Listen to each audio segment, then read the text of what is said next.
بسم اللہ الرحمن الرحیم۔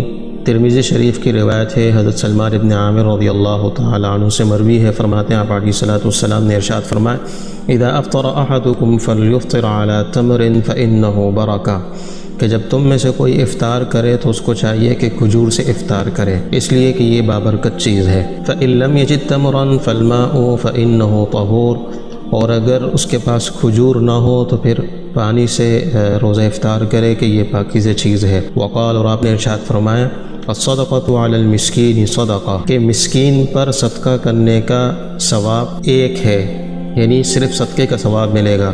وہی علی ذی الرحم ثنتان صدقۃ وصلۃ، اور اگر کسی رشتہ دار پر صدقہ کیا جائے تو اس میں دوہرا اجر ہے، صدقے کا ثواب الگ ملے گا، صلہ رحمی کا ثواب الگ ملے گا۔ اللہ تعالی ہمیں اس حدیث پر عمل کرنے کی توفیق عطا فرمائے۔